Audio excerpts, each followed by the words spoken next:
Well, hello and welcome to the CDO Magazine interview series. I'm Jim Kruger, Chief Marketing Officer at Informatica.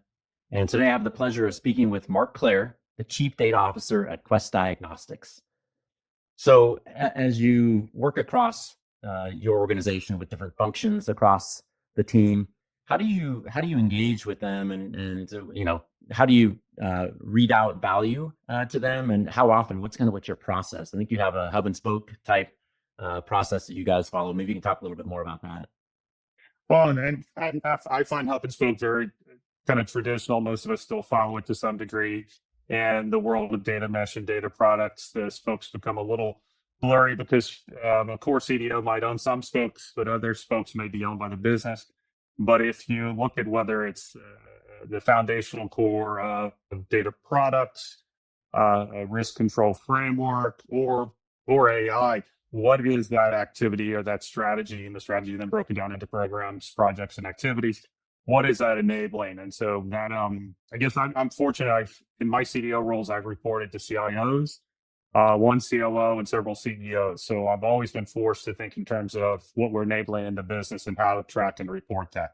And a CDO may be only one of several areas enabling value, but partnering with different business stakeholders to be able to measure that value and then report back as part of the equation. That's not easy. Even when I reported to CEO, it took data practitioners. We're good talking about foundational capabilities. We're not good talking about value that's being generated. So you really have to have a tight collaboration with each business area to understand what their priorities are, what that's enabling the organization, and then how to track it. And in one of my CDO roles, we built our governance across 4 pillars, data management being the first, which generates insights, and insights being the second, which then needs actions. Actions was the third part of our governance structure. And the last part was measurements. And we actually reversed the order because we found in the first year, we're good at data generate insights. We weren't agreeing on what insights to action. So majority of them didn't get action. By the second year, we were good agreeing on actions from a governance standpoint, but we had no idea how to measure the results of those actions, particularly when it might have been a new digital next best actions on the glass and you had 90 days to measure the results against the forecasted business case. But we learned, and by the third year, we were surgically precise at all 4 levels. And our governance, actually, our quarterly governance worked quite well, and it was chaired by the CEO. But I would encourage every CDO to think that way, but realize it takes time to build that kind of almost like a pseudo P&L organization in which you're measuring the value you're enabling across the organization. Because we ultimately are an enabling function, and we should look at what we are enabling. Yeah, totally agree. I know in working at Informatica with my CIO and CDO, it's just so important to align on the business objectives and value, and be able to really at the end of the day, end of the project, to be able to determine what type of impact it had overall. So yeah, and kudos to your team for moving forward in those 4 areas, and I think that's a great framework to follow as well. Yeah. I was lucky in one of my early roles. The company was paying some regulatory fines that were directly attributable to data quality, since obviously that's the space that your company works in. And I had a controller who had worked in a different industry and had a lot of experience with the regulatory compliance and data quality. And by the time we were done, we didn't set out to, but by the time we were done, based on the changes to the business she was driving, which were very Six Sigma based, we ended up with a Six Sigma domain data quality framework.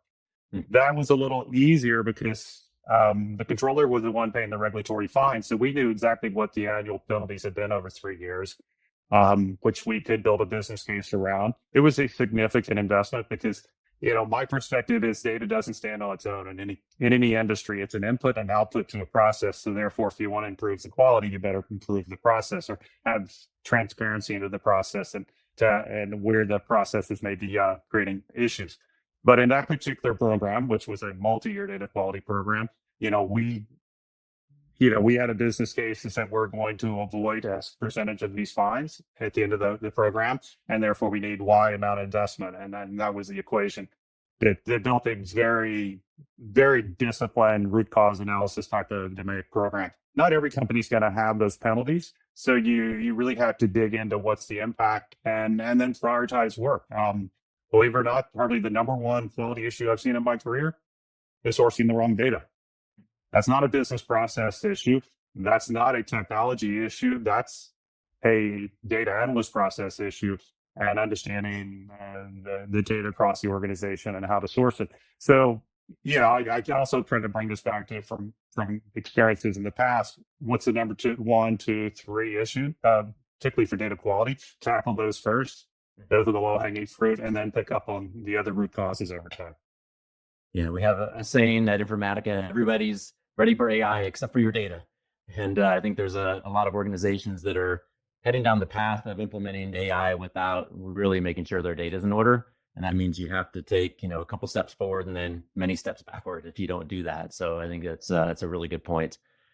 Well, Mark, I think we're almost out of time today. This has been an amazing discussion. Really appreciate your time. Thank you so much for joining me today. And for more interviews and insights, please visit cpomagazine.tech. Thank you, Jim.